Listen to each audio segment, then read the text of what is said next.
Buongiorno a tutti ragazzi e bentornati sul mio canale. Nel video di oggi andiamo a vedere un'anteprima di un exchange decentralizzato, quindi un DEX, per capirci simile a PancakeSwap ed Uniswap, costruito però sulla blockchain di Sui, in modo per essere più user friendly possibile. Pagina ufficiale di wispswap.io. Questo exchange decentralizzato va a offrire una vasta gamma di soluzioni come ad esempio il trading, il prestito, il farming, lo staking, le previsioni di mercato, proprio come hanno inserito in PancakeSwap negli ultimi aggiornamenti, è un launchpad.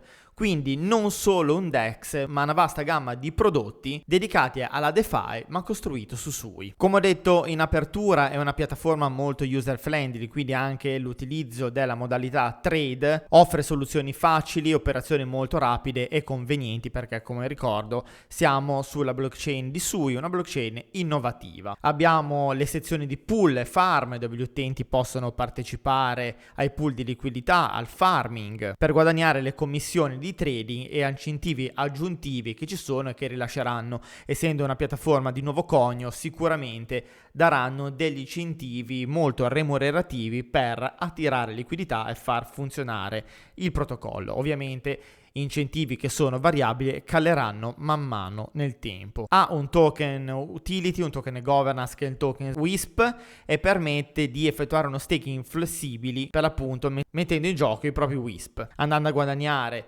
incentivi, andando a sbloccare dei vantaggi e premi all'interno di questo protocollo. La sezione lend è una funzione di prestito dove gli utenti possono prendere in prestito oppure prestare i propri token per andare a guadagnare interessi. Per quanto riguarda il launchpad, questo protocollo andrà a ospitare nel tempo il lancio di diversi token che verranno rilasciati appunto all'interno di questo protocollo e di altri protocolli sempre inerenti a Sui, andando ad offrire un accesso anticipato ai progetti tra virgolette più promettenti, fermo restando che ogni progetto che viene lanciato su questo protocollo o altri protocolli vanno analizzati autonomamente. Non è che se viene listato un progetto in prevendita su un protocollo del genere vuol dire che avrà successo sicuramente. Dovete sempre studiare il fondamentale, studiarne le tokenomics. La sezione prediction market, esattamente come succede con PancakeSwap, va a introdurre i mercati in previsione, dove gli utenti possono prevedere i prezzi del token di riferimento,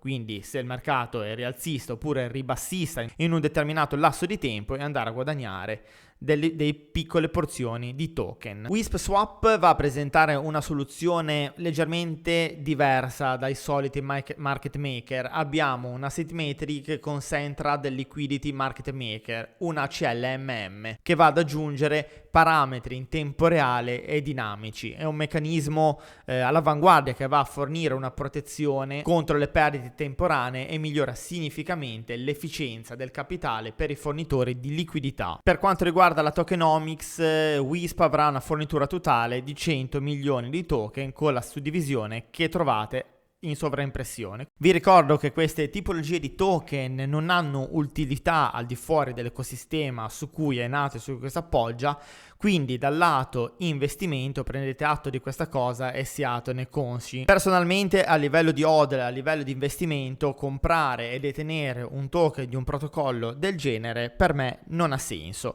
a patto che non si voglia cavalcare magari un po' di hype, avere un po' di speculazione e usare allora il protocollo e avere degli incentivi perché lo si usa veramente. Ovviamente queste sono le mie opinioni personali, ma fate sempre le vostre ricerche, usate sempre la vostra esperienza e la vostra intuizione per capire meglio se vale la pena acquistare e detenere un token per l'HODL oppure no. Riguarda i partner abbiamo Switchboard, Martian Wallet, Movebit, Swins, Shinami, Seller, OKX Wallet, BitKeep Wallet, Suyet, Supra Oracle, Stacking, Algebra Protocol, PRDT Finance, UMI Protocol, Wormhole e OneMind. Per lanciare ovviamente il protocollo bisogna avere un wallet non custode dedicato all'ecosistema di Sui, e mi dimenticavo che adesso sto vedendo in alto a destra, all'interno abbiamo i bridge sia Seller che Wormhole, che in realtà sono anche partner, come ho detto poco fa, di questo protocollo. Il protocollo ha superato diversi audit, è stato appena lanciato, infatti non ci sono ancora delle sezioni che dovranno esserci e delle implementazioni, molto semplicistico come potete vedere. Vi invito, se volete usarlo, a utilizzarlo con parsimonia, non fare all-in, ma soprattutto non avvicinarvi a un protocollo del genere se non conoscete la DeFi, non solo dal lato dei rendimenti, ma soprattutto dai rischi che andrete a incorrere utilizzando un protocollo neonato. Io sarò sempre più prudente del solito, ma anche questa volta vi posso dire di prendere visione dell'esistenza di questo ecosistema su Sui, monitorare l'andamento nel tempo, guardare anche gli interessi che possono dare, tutti gli incentivi, e poi decidere successivamente di utilizzarlo o meno, ma sempre con parsimonia. Le sezioni importanti del sito, oltre a quelle che permettono i rendimenti, sono ovviamente il white paper e andare a leggere tutte le documentazioni, seguirli eventualmente anche su Twitter e Discord e Telegram per gli aggiornamenti, ma soprattutto per andare a vedere se gli utenti hanno avuto magari delle problematiche o meno nell'utilizzo di questo protocollo, che ad oggi conta 43.000 follower sul profilo di Twitter, mentre il profilo Telegram, il canale, deve essere ancora creato e la sezione delle domande frequenti deve ancora essere creato.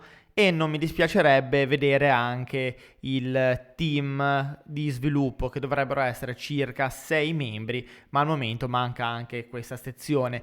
Motivi in più per dirvi: attendete un attimo che prenda piede questo protocollo, che venga sviluppato completamente, perché mancano tutte le sezioni che vi ho detto all'inizio di questo video, e poi si decide o meno l'utilizzo o l'accantonamento.